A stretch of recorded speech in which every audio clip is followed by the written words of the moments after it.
दोस्तों, हरियाणा, झारखंड और महाराष्ट्र में विधानसभा चुनाव की तारीखों का ऐलान हो रहा था, तो दूसरी तरफ बगावत की भी तैयारी की जा रही थी। जी हाँ, ये खबर निकल कर आई है कि एनडीए को 2 राज्यों में जबरदस्त झटका लगने जा रहा है। और ये खबर यूं ही हवा में नहीं है। दरअसल कोई सर्वे नहीं है, किसी भी तरह का कोई पोल नहीं है। दरअसल ये है अपनी ही पार्टी के नेताओं की तरफ से अपनी ही पार्टी के खिलाफ मोर्चा खोलने का पूरा मामला। जी, अब बगावत की खबर है और ये दोनों राज्य ऐसे हैं जहां पर बीजेपी इस समय सत्तासीन है। जी, महाराष्ट्र और हरियाणा, इन दोनों राज्यों में भारतीय जनता पार्टी के खिलाफ एक ऐसा खेल खेला गया है कि वो सत्ते में रह गए। नमस्कार, मैं हूं प्रज्वल गौतम और आप देख रहे हैं द हिंदुस्तान पोस्ट। 3 राज्य, झारखंड, महाराष्ट्र, हरियाणा। महाराष्ट्र और हरियाणा में बीजेपी की सरकार, झारखंड में है नहीं, लेकिन वहां पर लाने के लिए कवायद की गई थी। जब हेमंत सोरेन को गिरफ्तार किया गया था, दांव उल्टा चल गया, क्योंकि यह झारखंड आदिवासी बाहुल इलाका है। ऐसे में आदिवासी मुख्यमंत्री को गिरफ्तार करना बीजेपी के लिए एक ऐसा खेल बन गया कि उल्टी पूरी कहानी पड़ गई है। मतलब जीत तो छोड़िए, वहां जमानत बच जाए, बड़ी बात हो जाएगी। लेकिन महाराष्ट्र और अगर आप बात करते हैं हरियाणा की, तो वहां पर भी हालात ठीक नहीं है। पहले से ही लोकसभा चुनावों में क्या हालात हुए सबने देख ही लिए। मैंने तो हरियाणा पंजाब की तस्वीरें भी दिखाई थी आपको, कैसे बीजेपी के प्रत्याशियों को कूटा जा रहा था, खदेड़ा जा रहा था। लेकिन खबर आज ये है कि तारीखों का ऐलान होता है, लेकिन महाराष्ट्र से पहले खबर निकल कर आती है। और क्या खबर है पहले वो दिखा देता हूं, जो बड़ी खबर है और झटका है बीजेपी के लिए। एबीपी न्यूज ने खबर छापी, क्या लिखा, शरद पवार से फिर हाथ मिलाएंगे अजित पवार। महाराष्ट्र चुनाव से पहले एनसीपी प्रमुख का बड़ा बयान। दरअसल शरद पवार और अजित पवार ये एक ऐसी गुत्थी बन गए कि समझ में नहीं आ रहा बीजेपी की कि इधर बैठेंगे उधर बैठेंगे।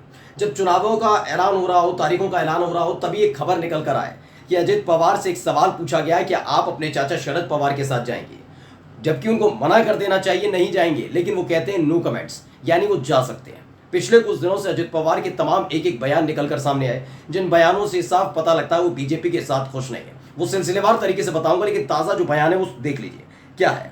इसमें लिखा हुआ है, महाराष्ट्र विधानसभा चुनाव से पहले राज्य की सियासत गर्माती जा रही है। नेताओं के दल बदलने के बीच कयासों के दौर जारी हैं। इस बीच सबसे बड़ा सवाल सभी के मन में यह है कि क्या एनसीपी के मुखिया अजित पवार क्या महाराष्ट्र चुनाव से पहले एक बार फिर अपने चाचा से हाथ मिला लेंगे या नहीं। वहीं अब इस सबसे बड़े सवाल का अजित पवार ने 2 टूक जवाब दे दिया है। क्या जवाब दिया, देखिए, हंसेंगे आप। कहा गया कि न्यूज एजेंसी एएनआई से बातचीत में अजित पवार ने इस सवाल पर कहा नो कमेंट्स। उनसे पूछा गया था कि शरद पवार से बात हुई थी, तब उनसे पूछा गया था कि अजित पवार आएंगे तो क्या उनका स्वागत हो, तो उन्होंने कहा कि ये पार्टी तय करेगी, तो आप क्या कहेंगे। इस पर अजित पवार ने कुछ भी कहने से इनकार कर दिया, जबकि अजित पवार को सामने आकर कहना चाहिए था मैं तो नहीं जाऊंगा, लेकिन वो मना नहीं कर रहे हैं, क्योंकि वो जानते हैं कि उनकी अपनी पार्टी के नेता छगन भुजबल, बड़े बड़े नेता लगातार जाकर शरद पवार से मुलाकात कर रहे हैं। यही नहीं, शरद पवार से ने हाल ही में एक बयान भी दिया था, जिसमें कहा था कि चाहे वो अजित पवार गुट के नेता हो, यानी एनसीपी के नेता हो, या फिर एकनाथ शिंदे गुट के नेता हो, तमाम लोग महाविकास आघाड़ी के संपर्क में है। सब लोग आने के लिए तैयार है, ज्यादातर, और अभी आए भी थे। एनसीपी बहुत जबरदस्त तरीके से टूटी भी थी। यानी अजित पवार अपने सामने अपनी ही पार्टी को टूटते हुए देख रहे। फिर उनकी पार्टी नहीं, वो तो पार्टी उन्होंने बीजेपी के सहयोग से अपने चाचा की पार्टी को तोड़कर तैयार कर ली। लेकिन पिछले कुछ दिनों से जो बयान आए, उन बयानों को भी समझने की जरूरत है। उनका एक पहला बयान आता है जिसने हड़कंप मचा कर रख दिया था, जिसमें उन्होंने कहा एकनाथ शिंदे की मौजूदगी में और तो और अजित जो देवेंद्र फडणवीस है उनकी मौजूदगी में, उन्होंने कहा कि अगर मुझे मुख्यमंत्री बनने का ऑफर दिया जाता तो यकीन मानकर चलिए पूरी एनसीपी लिया था। ये एक बड़ा, अपने आप में बहुत बड़ा बयान था। यानी उनका मन था कि मैं आगे बढ़ूं, क्योंकि उन्होंने ये भी कहा कि सब आगे बढ़ गए, मैं पीछे रह गया। यानी आप देखिए, मुख्यमंत्री बन नहीं पाए, चेहरा पहचान नहीं पाए, बीजेपी में अलग से आपको लेकर बयान दिया जाता है, और ऊपर से आपकी पार्टी का एक ही सांसद चुना गया। आपके जितने विधायक हैं जो तोड़ कर लाए थे, वो वापस अपने आपके चाचा शरद पवार की पार्टी में टूट कर जा रही, तमाम चीजें।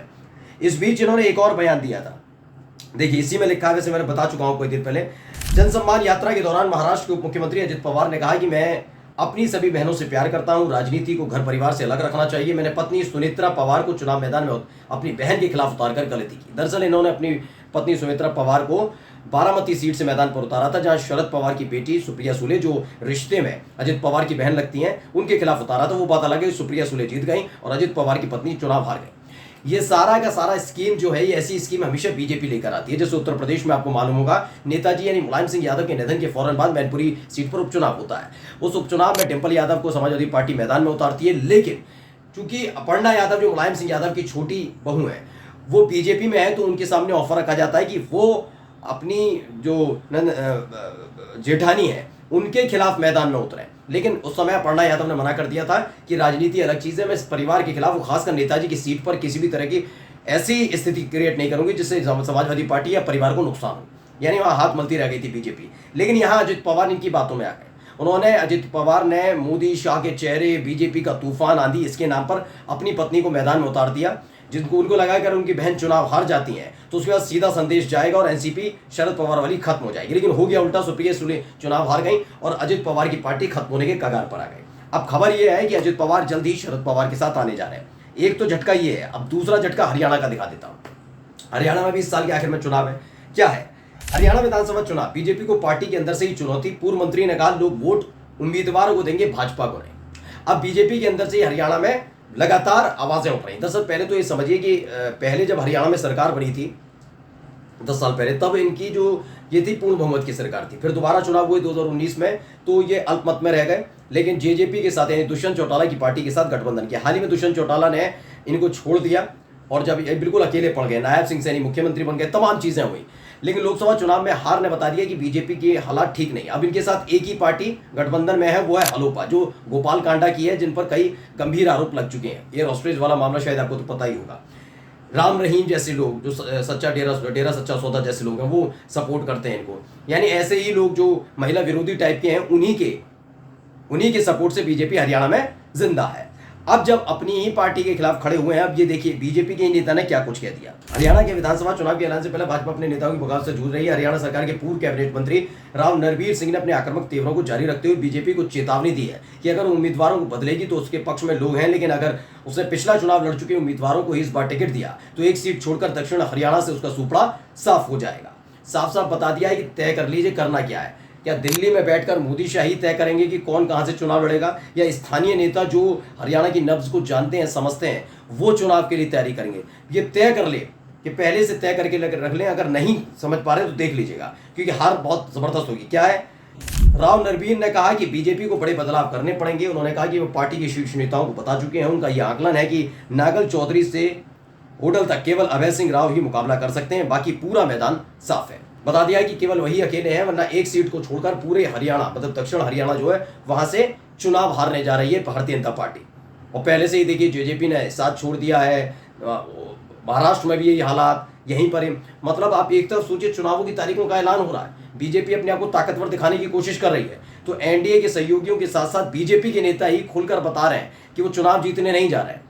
ये सिर्फ चुनाव नैतिकता के लिए लड़ा जा रहा है कि बीजेपी है, एक पार्टी है, इसलिए लड़ा जा रहा है, वरना चुनाव जीत नहीं पाएंगे। और ये पार्टी के अपने ही नेता अगर ऐसे बयान देने लगे तो आप समझिए हालात क्या होंगे। वो बात अलग है कि मानने वाले मानते का है, चुनाव भी लड़ा जाएगा और फिर देखिए फजीयत भी कराई जाएगी। नमस्कार।